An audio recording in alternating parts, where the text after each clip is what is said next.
एक इंसान पैदा हो गया, कोई रोल नहीं डॉक्टर का इसमें। एक इंसान जिंदा है, इसमें भी कोई रोल डॉक्टर का नहीं है। एक इंसान मर गया, हाँ इसमें वो रोल हो सकता है। पेशेंट कैसे बनता है, केमिकल ड्रग जो है वो डिस्टर्बेंस दे सकता है। हेल्थ केयर सिस्टम है, मैं इसको कई बार डिजीज केयर सिस्टम बोलता हूँ, क्योंकि हेल्थ कहाँ है अगर हम प्राइम पोस्ट के हेल्थ शो में आपका खैर मकदम। और मैं हूँ आपकी मेजबान बात।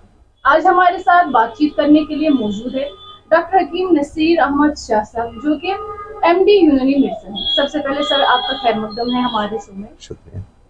सर अगर देखा जाए कि दिन ब दिन हॉस्पिटल्स का तादाद बढ़ता जा रहा है, हर जगह पे हॉस्पिटल नजर आ रहे हैं और डॉक्टर्स भी बढ़ रहे हैं, लेकिन उसके बावजूद भी जो बीमारियां हैं वो कम होने के बावजूद बढ़ती जा रही है, इसकी क्या वजह है? देखिए, आपका अच्छा सवाल है। दो स्टडीज ऐसी हुई हैं कि जो पब्लिश हुई हैं, एक का नाम कोई भी आजकल के दौर में कोई इल्म है ऐसा है नहीं कि छुपा हुआ हो। डेथ बाय मेडिसिन, मतलब कोई भी गूगल सर्च करके डेथ बाय मेडिसिन बाय गैरिनल, तो वो सारी चीज़ें निकल जाएंगी कि मेडिसिन से कितनी बीमारियां पैदा होती हैं और मेडिसिन से कितने अमवात होते हैं।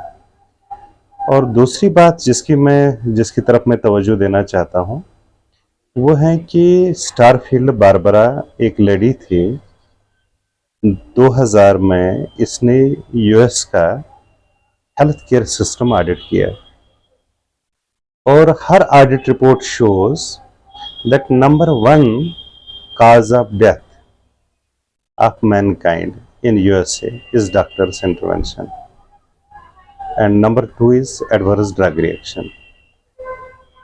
देखिए, अगर हम इन दोनों बातों को समझने की कोशिश करें और फिर वो बात जो हम कहना चाहते हैं वो ये है कि एक इंसान पैदा हो गया, कोई रोल नहीं डॉक्टर का इसमें। एक इंसान जिंदा है, इसमें भी कोई रोल डॉक्टर का नहीं है। एक इंसान मर गया, हाँ इसमें वो रोल हो सकता है, हम शायद जल्दी उसको पहुंचा दें, वरना हकीकत ये है कि हम किसी को मौत से नहीं बचा सकते। तो अब इस सिचुएशन में अगर हम कहें कि मेडिसिन का क्या रोल है, हजरत इब्राहिम अलैहिस्सलाम ने भी एक बार यही सवाल अल्लाह से किया था कि मेरे अल्लाह बीमारी क्या है, बोले मेरी तरफ से है। बोले फिर दवा क्या है, बोले ये भी मेरी तरफ से है। अच्छा, बोले फिर इस तबीब का क्या काम है, कहले बस इसके हाथ से वो दिलवाता हूँ। देखिए, अगर हम फिर ड्रग की बात करें, आज हम दो तरह के ड्रग्स देखते हैं, एक केमिकल ड्रग है, एक हर्बल ड्रग है या नेचुरल ड्रग है। एक साइंटिस्ट हैं, उसका नाम है डगलस वालस। डगलस वालस ने एक चिप पे काम किया है, बल्कि एक चिप उन्होंने इजाद की है, that is called MI chip, mitochondrial chip. ये चिप उन्होंने टैग की है एक हर्ब के साथ और एक केमिकल के साथ, फिर देखा कि अंदर क्या हो रहा है अंदर। इसको समझने के लिए एक बहुत बड़ी बात मैं आज समझाना चाहता हूं। अंदर ये चिप जाने के बाद इसने कंप्यूटर से फिर देखना शुरू कर दिया कि क्या हो रहा है अंदर। Every natural drug is accepted by internal wisdom and every unnatural drug and every unnatural chemical is rejected by internal wisdom. हम लोग फार्माकोलॉजी में एक वर्ड इस्तेमाल करते हैं, फर्स्ट पासिंग इफेक्ट। मैंने कई फार्माकोलॉजिस्ट से बात की, उनसे कहा कि यार ये फर्स्ट पासिंग इफेक्ट है, मुझे समझा दो क्या है। तो फर्स्ट पासिंग इफेक्ट जो लोग हमें समझाते हैं, हमारे टीचर्स भी हमें समझाते हैं, वो ये है कि जब ड्रग पास होता है कहाँ, लिवर से, और फिर वो ब्लड स्ट्रीम में होता है, ये फर्स्ट पासिंग इफेक्ट है। एक्चुअली यही पर बहुत बड़ी गलती है। लिवर इज द ऑर्गन जो डिटॉक्सिफाई करता है हर एक चीज को, कि ये चीज जो मेरे अंदर आ रही है क्या ये इस लायक है कि मेरे जिस्म का यानी जुज़ जिसको हम कहेंगे, क्या ये जुज़ बदन बन सकती हैं या नहीं बन सकती हैं। अगर इसको लगता है कि I am not recognising it, ये ठीक नहीं है, तो वो कोशिश करता है उसको वहीं डिटॉक्सिफाई करें।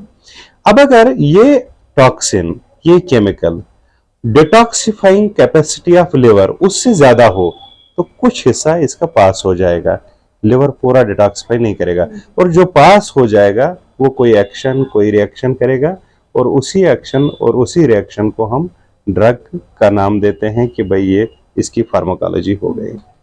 एक्चुअली क्या किस्सा है कि ये भी वहीं पर काम करेगा जहां जिंदा टिश्यू, जिंदा आर्गन, फंक्शनल आर्गन काम कर रहे हैं। अगर उसने काम बंद कर दिया ये क्या करेगा, वही रहेगा। तो कहने का मकसद क्या है कि जितनी हम डिस्टरबेंस कम करें उतना बेहतर। मतलब मैं एक बात और अहम कहना चाहता हूं, मगर उससे पहले एक बात और, जब मैं अपना बचपन याद करता हूं, मेरे बचपन में मेरा ये जो है ये अपब्रिंगिंग कुकरनाग इलाके में हुई है। एक डॉक्टर हुआ करता था वहां पर, उसका नाम था सतेश, बड़ा क्रिकेट का शौकीन था। मैंने कई बार ये रेडियो में भी ये बात कही है। अच्छा, वो क्रिकेट भी खेलता था, जहां हॉस्पिटल था वहीं पर क्रिकेट ग्राउंड भी था, और पेशेंट भी देखता था, ज्यादा से ज्यादा 20 पेशेंट दिन में। और फिर आता था फिर क्रिकेट खेलने, फिर जाता था। आज उसी जगह पे 30-32 डॉक्टर हैं, इलाके में 100-150। किसी डॉक्टर के पास टाइम नहीं वो क्रिकेट खेले। आप समझ रहे ना। तो इसका मतलब ये हुआ कि इंफ्रास्ट्रक्चर, डॉक्टर जहां हमने बढ़ाए वहां बीमारियां बढ़ गई, कम नहीं हुई। तो इसके लिए हम बजाते खुद, हमारा सिस्टम बजाते खुद, और हमारा ये सारा जो ये हेल्थ केयर सिस्टम है, मैं इसको कई बार डिजीज केयर सिस्टम बोलता हूँ, क्योंकि हेल्थ कहाँ है अगर हम हेल्थ ढूंढे। कोई दवा आपको हेल्थ नहीं दे सकती है, कोई डॉक्टर आपको हेल्थ नहीं दे सकता है। डॉक्टर दवा दे सकता है, और जो ये क्या नाम है, जो कोई केमिकल है, केमिकल ड्रग जो है वो डिस्टर्बेंस दे सकती हैं। यानी जिसकी कोई शफा हो या ना हो उस पर बहस हम नहीं करेंगे। क्योंकि एक साहब हैं, उन्होंने एक बहुत अच्छी एक पब्लिकेशन लिखी है कि there is no pill for every ill, but there is an ill after every pill. ये गारंटेड है। तो इसका मतलब ये हुआ कि जितनी आप कम डिस्टर्बेंस करेंगे, जितना आप कम दवा खाएंगे उतना बेहतर। अब अगर कोई ये हमारी बातचीत सुन रहा होगा और अंदर से बहुत सारी चीजें उसकी समझ में आती होंगी, कई सवालात, मैं उनको एड्रेस करने की कोशिश करूंगा। पेशेंट कैसे बनता है? मान लीजिए एक आदमी है, वो कहीं किसी उसने कहा कि भाई चेकअप के लिए जाओ, तुम चेकअप करो, पता चलेगा तुम्हें क्या दलील, क्या बात है, कुछ है। He was healthy normal individual. हमारे पास 500 से 800 कुछ इन्वेस्टिगेशन टेस्ट्स हैं, उसमें 5% वेरिएशन है। मान लीजिए हमने 100 लोगों को जबरदस्ती पकड़ा, उनको चेकअप के नाम पर टेस्ट करवाए, 500 ही। आउट ऑफ 500 टेस्ट्स 5% वेरिएशन, यानी 2500 हमने मरीज बनाए 100 लोगों में से। और वो कौन मरीज थे? बिल्कुल नॉर्मल इंडिविजुअल। मान लीजिए किसी की कोलेस्ट्रॉल थोड़ी सी ज्यादा निकली, अब ये किसी डॉक्टर के पास गया, उसके पास क्या हथियार हैं? उनको हम बोलते हैं स्टैटिन्स। स्टैटिन देने लगे, तो स्टैटिन क्या काम करता है? वो कोलेस्ट्रॉल कम नहीं करता है, कोक्यू एंजाइम जो कोलेस्ट्रॉल बनाता है उसको कम करता है। कोक्यू एंजाइम कम हो गया तो लिवर जो है वो कमजोर हो गया, हार्ट मसल्स कमजोर हो गई। अच्छा, यही दवा अगर इसने खानी शुरू कर दी सालों तक, तो जाहिर सी बात है डायबिटीज भी हो गई इसको, बल्कि एक साल में 50% चांसेस है इसको डायबिटीज होने के। उसके बाद ये नाइट्रस ऑक्साइड कम करता है, जब वो कम हो गया तो जाहिर सी बात है फिर जो ग्रेजीनेस है वेसल्स में वो कम होने लगी, तो हो सकता है आगे इसको फालज, आगे इसको और कोई इन्फेक्शन वगैरह की प्रॉब्लम्स होने लगे। तो इसका मतलब जो अननेसेसरी हमने कोलेस्ट्रॉल की ड्रग पहले दिन दी, हमने 4-5 डॉक्टर्स के लिए रोजगार तलाश कर लिया। आप समझ रहे हैं ना। तो अगले कुछ साल में ये 4-5 डॉक्टर जो हैं, फिर एक वक्त ऐसा भी आएगा कि कोई साहब फिर जो है कहेगा कि नहीं इसको अब ये प्रोसीजर वो प्रोसीजर वगैरह करना पड़ेगा। तो कहने का मकसद आजकल का साइंस हमें क्या कहता है, जिस शख्स को कोलेस्ट्रॉल ज्यादा हो उसकी उम्र ज्यादा है। तो आप कोलेस्ट्रॉल जो अभी तक हम कम कर रहे थे वो गलत था। डॉक्टर साहब, एज पर रिसर्च अगर देखा जाए, जो यूनानी मेडिसिन है उनके साइड इफेक्ट तो बहुत कम है, लेकिन उसके बावजूद भी लोग इसकी तरफ रुख कम कर रहे हैं। इसकी क्या वजह है? देखिए, इसके जिम्मेदार भी हम ही हैं। अगर हमने बीएमएस किया या एमडी किया, उसके बाद हम लोग जो है एलोपैथिक प्रैक्टिस करने लगे, तो जाहिर सी बात है, जो आदमी मेरे पास आ गया कि यूनानी इलाज करने के लिए, वो मैंने अंग्रेजी दवाइयाँ लिखी, तो जाहिर सी बात है वो मकसद जो था वो न मेरा पूरा हुआ, न पेशेंट का पूरा हुआ, और न इस पैथी का पूरा हुआ। तो हमारे अक्सर डॉक्टर्स ने यही सब कुछ किया।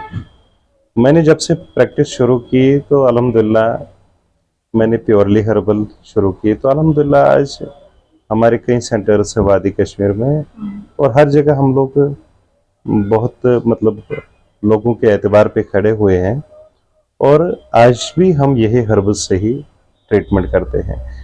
अब होता क्या है कि अगर मेरे पास नॉलेज कम है, मेरे पास एक्सपीरियंस कम है, तो वो मेरी दिक्कत है, इट डजंट मीन कि मेरे सिस्टम में खामियां हैं। तो ये एक वजह हो सकती है। अदरवाइज मैं ये समझता हूँ कि खरबूज में ही शिफा है, और खरबूज ही इलाज हो सकता है। बल्कि दूसरे अंदाज से ये कहें कि फितरत ने जो अपने कवानीन मुरतब किए हैं, उन्हीं से हमें फ़ायदा लेना होगा, चाहे वो आयुर्वेद हो, यूनानी हो, होम्योपैथिक हो, हर्बल मेडिसिन हो, चाइनीज़ हो, तिब्बतियन हो, अमची हो। तो इन सब से हम फ़ायदा उठा के हम लोग जो हैं अपनी सेहत वापस ला सकते हैं। डॉक्टर साहब, आजकल देखा जा रहा है कि कपल्स में इनफर्टिलिटी प्रॉब्लम देखने को मिल रही है, इसके बारे में आप क्या कहना चाहते हैं? देखिए, एक्चुअली अगर हम हार्मोनल इम्बैलेंस की बात करें, सबसे पहले मैं ये समझता हूँ कि जितने भी वो फूड प्रोडक्ट्स जिनको हमने कमर्शियली यूज़ करना शुरू कर दिया, मैं गाय के दूध से शुरू करूँगा। गाय के दूध, पहले हमने गाय जेनेटिकली मॉडिफाई की, उसके बाद गाय को वो फीड दे दी कि जिससे उसने दूध देना ज़्यादा शुरू कर दिया, यानी हार्मोन्स कहीं ना कहीं से वहाँ स्टिमुलेट हो गए, तो वो आलाइशें दूध में आ गई। तो मैं छोटी बच्चियों को कहना चाहता हूँ कि दूध, गाय का दूध बंद कर दो। वजह यह है कि हार्मोनल इम्बैलेंस और पीसीओडी के लिए सबसे बड़ी वजह है। उसके बाद चिकन जो हम कमर्शियली उनको वैसी फीड देते हैं, वो भी हार्मोनल इम्बैलेंस के लिए एक वजह बन जाती है। और उसके बाद लेट मैरिज, यहाँ हमारे यहाँ लेट मैरिज बहुत ज़्यादा होती हैं। अब बदकिस्मती से माहौल ही, माशरा ही ऐसा बन गया कि पहले रोज़गार हो और उसके बाद शादी। तो ये सारा जो जहन हमने बनाया, और उसके बाद बहुत सारे केमिकल्स हमारे फूड में आ गए, प्रोसेस्ड फूड्स आ गए, तो इन सब ने किसी न किसी तरह से हमारे जिस्म पर हमला करना शुरू कर दिया, और वजह जो है कई तरह की डिजीज बन गई, और उसमें इनफर्टिलिटी भी एक वजह है। डॉक्टर साहब, बहुत सारे लोग ऐसे भी कि जिनको वो सफेद दाग निकलते हैं बॉडी पे, तो उसके बावजूद उनकी यही शिकायत रहती है कि ये ठीक नहीं हो जा रही, या तो इंसान को पूरा जिस्म फिर वैसे ही हो जाता है वाइट, तो उसका क्या इलाज है? देखिए, एनाफ्रैंकली स्पीकिंग, हर एक पैथी में जिसको हम लिकोडर्मा या विटिलिगो कहें, लिमिटेड इलाज हैं, और बहुत सारी जगहों पे फेल्योर चांसेस भी हैं, और बहुत सारी जगहों पे उसके रिजल्ट्स अच्छे भी निकलते हैं। ओवरऑल अगर यूनानी में देखे जाए तो बिल्कुल रिजल्ट्स ठीक निकलते हैं, तो एनकरेजिंग रिजल्ट्स निकलते हैं या सिग्निफिकेंट रिजल्ट्स निकलते हैं। तो ये कहानी है। अलबत्ता बहुत सारे ऑटोइम्यून डिसऑर्डर्स हैं, जैसे सोरियासिस हैं, लाइकन प्लानस हैं, पूरी दुनिया में कोई इलाज नहीं है। हम लोगों ने कुछ मॉड्यूल इसके तरतीब दिए हैं, and really they are very encouraging, और बहुत अच्छे रिजल्ट्स उनके निकलते हैं। जी, शुक्रिया डॉक्टर साहब टाइम देने के लिए। ये थी हमारे साथ डॉक्टर हकीम निसार अहमद शाह साहब, जिन्होंने हमारे साथ बात की है। आप बने रहे प्रेम पोस्ट के साथ। मुझे दीजिए इजाजत। अल्लाह हाफिज।